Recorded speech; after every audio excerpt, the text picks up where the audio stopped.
Bapak Ibu sekalian, hari ini renungan kita sudah tiba di kitab Mazmur pasal 131.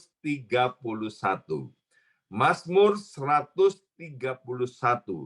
Saya akan bacakan untuk Bapak Ibu sekalian, ada 3 ayat ya. Nyanyian Syiarah Daud. Tuhan, aku tidak tinggi hati dan tidak memandang dengan sombong. Aku tidak mengejar hal-hal yang terlalu besar atau hal-hal yang terlalu ajaib bagiku. Sesungguhnya, aku telah menenangkan dan mendiamkan jiwaku seperti anak yang disape berbaring dekat ibunya. Ya, seperti anak yang disape jiwaku dalam diriku. Berharaplah kepada Tuhan, hai Israel, dari sekarang sampai selama-lamanya. Nah, Bapak Ibu sekalian, Mazmur 131 ini dalam terjemahan bahasa Indonesia diberi judul Menyerah kepada Tuhan.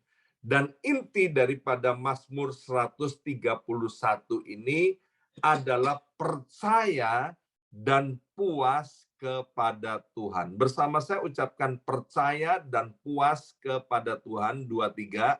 Percaya dan puas kepada Tuhan. Orang yang percaya, dia akan puas, Bapak Ibu sekalian. Kalau saya percaya kepada istri saya, maka saya akan puas dengan apa saja yang dikerjakan oleh istri saya, ya. Karena saya mengenal istri saya dengan baik, maka tidak bisa diragukan lagi apa yang dikerjakan oleh istri saya itu pasti yang terbaik. Meskipun sebagai manusia, istri saya ini jauh daripada sempurna. Nah, demikian pula Daud yang menulis Mazmur 131 ini, dia percaya sehingga dia puas kepada Tuhan. Tuhan kita tidak bisa dibandingkan dengan manusia. Kalau manusia itu jauh daripada sempurna, tetapi Tuhan Allah kita adalah Tuhan Allah yang sempurna. Maka itu tidak salah Daud yang percaya kepada Tuhan Allah, dia puas dengan Allahnya. Yaitu yang kita sembah sekarang di dalam nama Tuhan Yesus. Nah, bagaimana kita bisa puas kepada Allah? Bagaimana tanda-tandanya kalau kita percaya kepada Allah? Maka yang pertama, Daud berkata, dia tidak tinggi hati. Ya, saya punya teman, itu dia kaya sekali. Ya, saya terkagum-kagum dengan harta kekayaannya yang banyak. Rumahnya megah, dan kemudian ikan koinya, Bapak Ibu sekalian, waktu zaman itu di Indonesia, itu 1 ekor bisa sampai 150 juta rupiah. Besarnya itu sepaha, gede banget ya. Dan kolam ikannya itu penuh dengan ikan koi. Saya bilang, wow, kamu ini kaya sekali, luar biasa ya. Dia bilang begini, Pak, di atas langit ada langit. Saya bilang, apa maksudnya?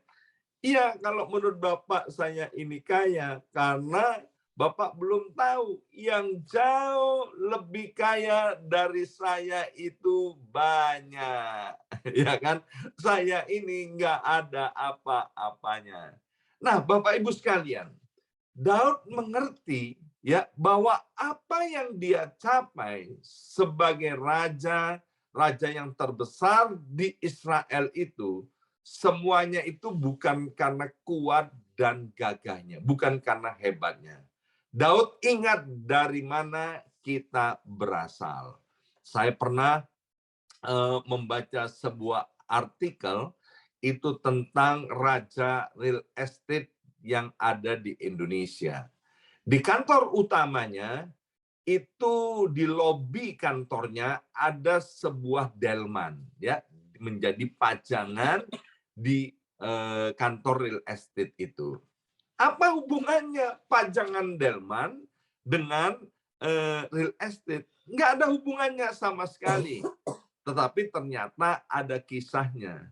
Bahwa raja real estate ini dulunya orang miskin dan pekerjaannya di desa sebagai pengemudi andong, ya kan?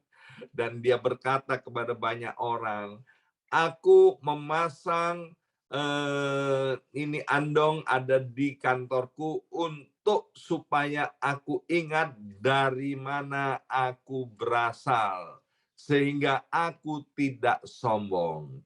Maka itu dalam Roma 11 ayat 36 berkata bahwa segala sesuatu itu dari Tuhan, oleh Tuhan, dan untuk Tuhan.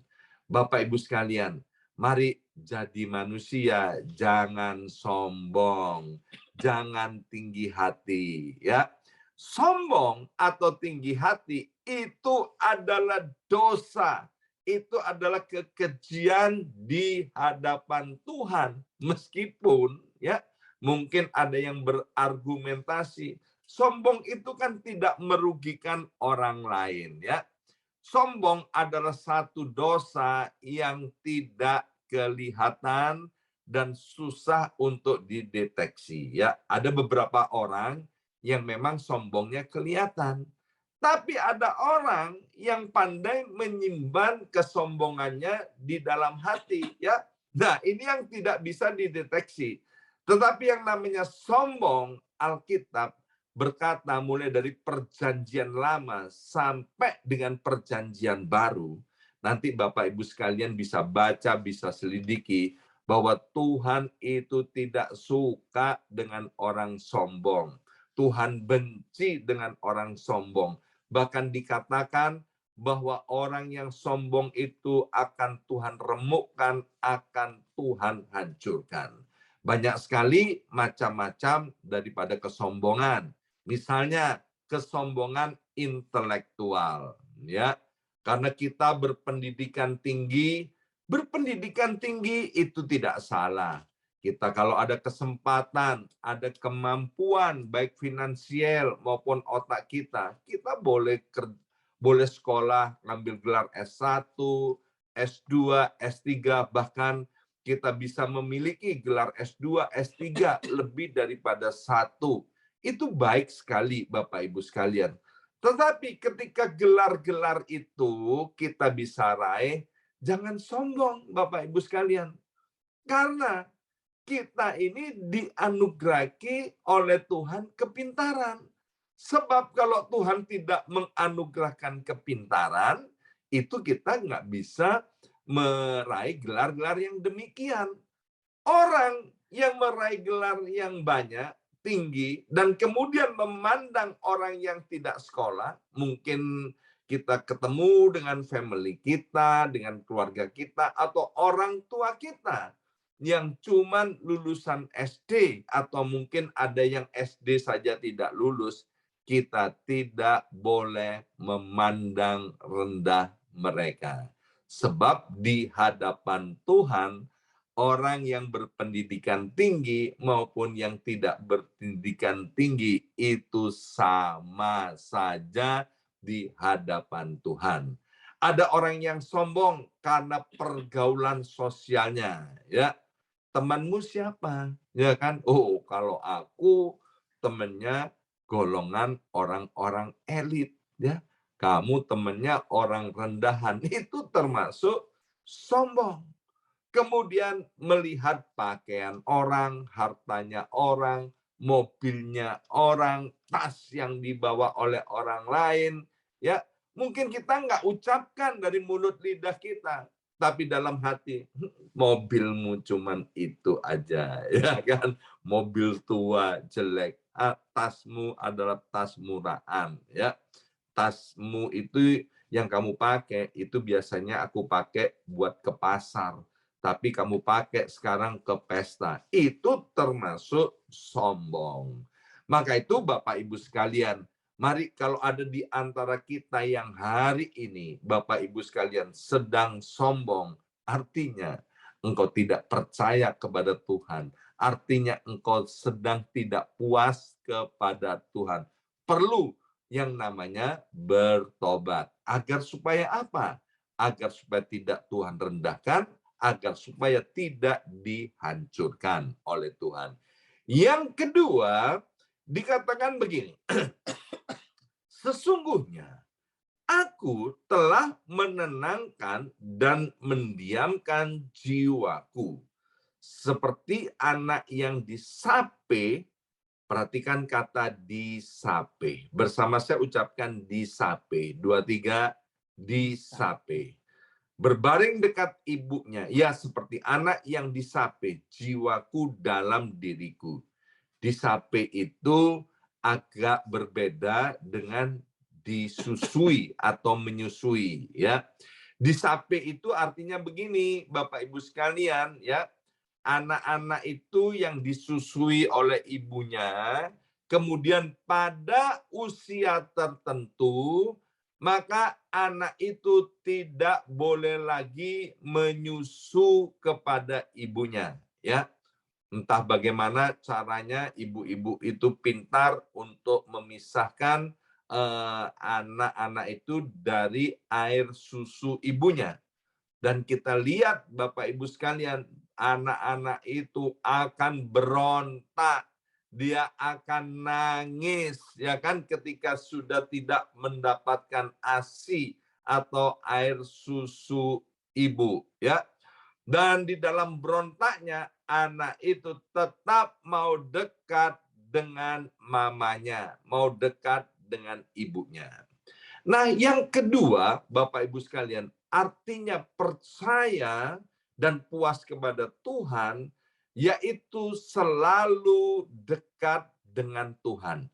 Apapun yang terjadi, ya. Enak atau tidak enak hidupnya, sedang ada masalah atau tidak ada masalah, kepinginnya dekat terus dengan Tuhan. Seperti anak yang disape dari ibunya, ketika dia kecewa, ketika dia merasa tidak enak, tapi dia nggak mau jauh dari mamanya, ya. Dia mau dekat dengan ibunya. Hari ini, Bapak Ibu sekalian, saya nggak tahu, ya, hidup ini sebetulnya siklus daripada disape. Disape dari satu hal dan kemudian disape dari lain hal. Artinya dipisahkan, ya. Mungkin hari ini ada hal-hal yang kita andalkan di luar Tuhan. Dan kemudian Tuhan, karena cinta kepada kita, karena kita tidak mengandalkan Tuhan, maka kita harus disape, dipisahkan dari hal-hal yang kita sukai. Nah, ketika kita mengalami hal yang demikian, Bapak Ibu sekalian, mari, ini artinya pertanda daripada Tuhan agar kita kembali kepada Tuhan. Pemazmur berkata, hanya dekat Allah saja aku tenang, daripadanya lah keselamatanku. Anak yang disape itu, Bapak Ibu sekalian, ketika dia tidak enak, ketika dia menangis, tetapi dia dekat dengan ibunya, ingat, ibunya akan mengganti ASI itu, air susu ibu, dengan sesuatu yang juga baik, bahkan yang lebih baik menurut pandangan ibunya. Ibunya tahu apa yang diperlukan oleh bayi itu. Demikian juga Bapak Ibu sekalian, ketika kita dipisahkan dari sesuatu, mungkin itu hobi atau kesukaan kita dan lain sebagainya, percayalah, ketika kita dekat dengan Tuhan, Tuhan akan memberi gantinya dengan sesuatu yang jauh lebih baik. Maka itu jangan berontak ketika Tuhan sedang menyape kita. Dan yang ketiga dikatakan di dalam Mazmur ini, berharaplah kepada Tuhan, hai Israel, dari sekarang sampai selama-lamanya. Lihat Bapak Ibu sekalian ayat yang ketiga, pengharapan kepada Tuhan bukan sekali waktu, bukan kalau hanya ada maunya, tapi Tuhan mau menaruhkan pengharapan kita kepada Tuhan itu sampai selama-lamanya. Bersama saya ucapkan sampai selama-lamanya. 2, 3, sampai selama-lamanya, ya. Karena Mazmur ini ditulis oleh Daud. Kita tahu Bapak Ibu sekalian, Daud itu kesukaannya dekat dengan Tuhan, dia mengharapkan Tuhan, dia selalu menyembah dan memuji Tuhan. Bahkan dikatakan di dalam Mazmur bahwa dia senang ketika dikatakan oleh orang, mari kita pergi ke rumah Tuhan.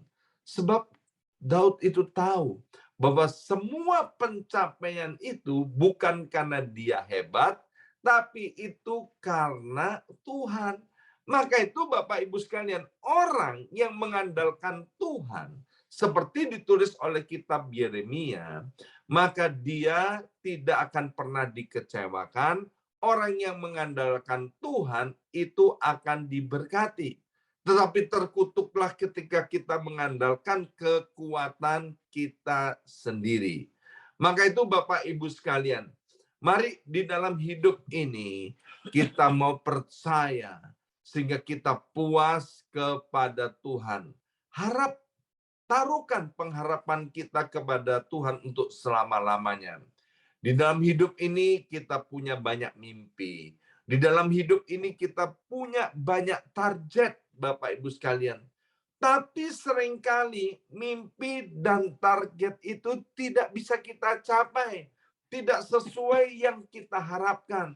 Tetapi Alkitab berkata, apa yang tidak pernah kamu pikir, apa yang tidak pernah ada di dalam hatimu, apa yang tidak pernah kamu dengar, itu yang Tuhan sediakan bagi orang-orang yang mengasihi Tuhan, ya. Saya melihat, saya mendengar, saya menyaksikan banyak orang-orang, anak-anak Tuhan yang mencintai dan mengasihi Tuhan. Dia bersaksi, ya, aku nggak duga-duga loh hidupku bisa seperti hari ini, ya. Padahal aku punya cita-cita semestinya seperti ini. Tapi hari ini Tuhan bawa aku itu jauh lebih hebat daripada apa yang aku cita-citakan, apa yang aku mimpikan. Bahkan apa yang aku mimpikan itu tidak tercapai, tapi Tuhan memberikan jauh yang lebih baik. Itu Tuhan, Bapak Ibu sekalian, ya.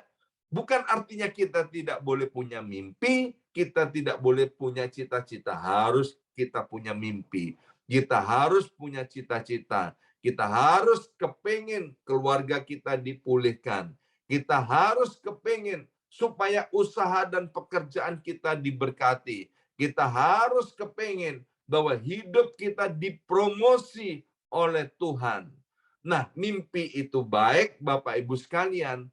Dan ketika mimpi itu kita harapkan kepada Tuhan, maka kita akan mencapai hal yang jauh lebih baik. Seperti istri saya, ketika keluarga kami dalam keadaan berantakan, istri saya punya mimpi bahwa keluarganya akan dipulihkan.